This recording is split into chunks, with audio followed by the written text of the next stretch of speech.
পরিচিত কোনো ফসল বা সবজি নয়, ঔষধি গুণসম্পন্ন এই ফসল বিঘার পর বিঘা চাষ করেই চলে এই গ্রামের মানুষদের সংসার। জেনে অবাক হবেন, এই ঔষধি গাছ চাষ করেই বছরে 15 কোটি টাকারও বেশি আয় করেন এই গ্রামের কৃষকেরা। এই অ্যালোভেরা চাষের জন্যই নাটোরের লক্ষ্মীপুর খোলাবাড়িয়া এখন পরিচিত ঔষধি গ্রাম নামে। প্রতিদিন আমাদের 1 থেকে 1.5 গাড়ি করে মাল যায়। আমরা ঢাকা সহ বিভিন্ন প্রান্তে কিন্তু আমরা এগুলো সরবরাহ করে থাকি। আমরা অ্যালোভেরা চাষ শুরু করি আজ থেকে 35-40 বছর আগে। সেই আপাস পাগলার হাত।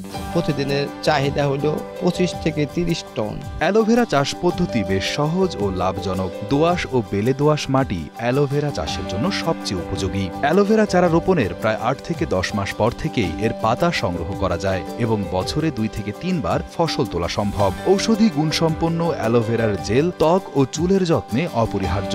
এটি ত্বকের উজ্জ্বলতা বাড়ায়, ব্রণের দাগ কমায় এবং চুল পড়া রোধ করে। এছাড়াও এটি হজম শক্তি বৃদ্ধি, রোগ প্রতিরোধ ক্ষমতা বাড়ানো এবং ছোটখাটো ক্ষত নিরাময়ে অত্যন্ত কার্যকর। এটা আপনার গ্যাস্ট্রিকের কাজ করে, এটা আপনার মুখের মেস্তার জন্য কাজ করে। বিভিন্ন আইটেমে কোম্পানিরা নিয়ে এটা ব্যবহৃত করে। এই জমি আবাদ করেছে আমার আব্বা করতো আগে, আব্বা তো এখন নাই। এখন আমি করেছি মোটামুটি ধরেন প্রায় 15-20 বছর ধরে আমি করেছি।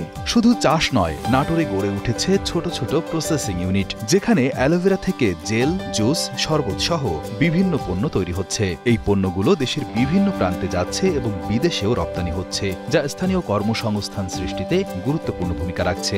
7-8 হাজার লোক খাটে। যদি বাইরে থেকে কোনো কোম্পানি আসতো তাহলে এই এলাকার লোক আরো সুখী হতো। অ্যালোভেরা দেশে এসে আমার অনেক সুবিধা হয়েছে। ধরেন এই যে আমরা 10টা-5টা মানুষ কাজ করতেছি, মনে করেন আমার কোনো অভাব অনটন থাকে না। বর্তমানে নাটোরের 65 হেক্টর জমিতে 13,130 মেট্রিক টন এবং সম্প্রসারিত 131.69 হেক্টর জমিতে প্রায় 14,140 টন অ্যালোভেরা পাতা উৎপাদিত হচ্ছে। প্রতি বিঘা জমিতে 60 থেকে 80 হাজার টাকা খরচ করে 1.5 থেকে 2 লাখ টাকার পাতা উৎপাদন সম্ভব হচ্ছে, যার ফলে কৃষকদের বিঘা প্রতি 80 থেকে 90 হাজার টাকা লাভ থাকছে। সামগ্রিকভাবে ভেষজ ফসল থেকে বার্ষিক 15 কোটি টাকার বেশি আয় হচ্ছে, যার সিংহভাগই আসছে এই অ্যালোভেরা থেকে। আমরা এই অ্যালোভেরা মোটামুটি 30-32 বছর ধরে অ্যালোভেরাটার চাষবাস করতেছি, মোটামুটি লাভজনক। বর্তমানে আর যদি কিছু বাইরের রাষ্ট্রে কিছু যাইতো আর যদি কোনো কোম্পানি ভাড়াইতো তাহলে আমার জন্য আরো লাভজনক হতো। কৃষি সম্প্রসারণ অধিদপ্তরের উপপরিচালক হাসিবুল ইসলাম জানান, অ্যালোভেরা চাষে পানি ও পরিচর্যা কম লাগে, তাই ভবিষ্যতে এর চাষ আরো বাড়বে বলে